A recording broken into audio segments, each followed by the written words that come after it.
Ma fille, vois déjà quelle belle fortune nous avons eue dans ce royaume de Serendib. Tu es devenue dame, et moi premier sinistre, redouté de tous, et favori du roi des rames. Sache, Clarisse, que le moment est venu de faire Zaran. Car si tu s'obéis, tu seras aujourd'hui couronnée reine. Moi? Reine? Comment? Oui, reine. Tu sais bien que le roi des Rames, après avoir interrogé 2748 demoiselles, princesses et dames dans son cabinet secret, les a toutes refusées pour fiancées. Et j'ignore par quelle diablerie d'ailleurs, et que voilà 4 ans qu'il a renoncé au mariage. Je le sais, et je ne pense pas qu'il veuille de moi après avoir repoussé tant de grandes dames. Froliquette! Quand je parle, je sais ce que je dis. Laisse-moi finir. Je l'ai persuadé hier à force d'esprit, en lui rappelant que le royaume n'avait pas d'héritier, et qu'il devait donc prendre une femme. Par saleur, il a cette diable manie de d'abord vouloir interroger les demoiselles dans son cabinet. Et comme il n'y a plus de princesse à examiner, il va publier un édit autorisant toute espèce de fille à se présenter de quelque condition qu'elle soit.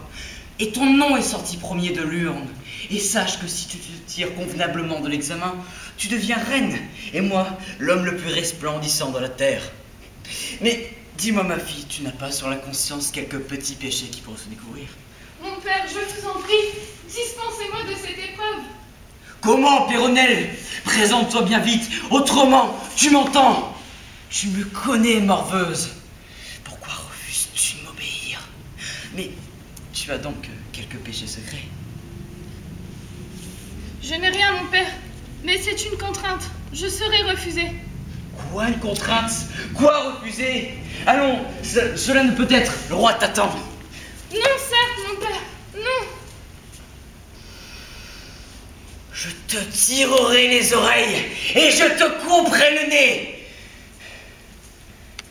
Viens, te dis-je. Allons-en bien vite, n'en fais pas dire davantage. Non, mon père, je n'irai pas, et je me comporterai mal. Et pour finir, je vous l'avoue, je suis folle amoureuse de Léandre. Devant le roi, je ne saurais dissimuler ma passion. De Léandre? Fils de Pantalone, second sinistre? De Léandre, simple gentilhomme de la cour? Tu préférerais le fils d'un Pantalone à un monarque? Mais es-tu bien ma fille?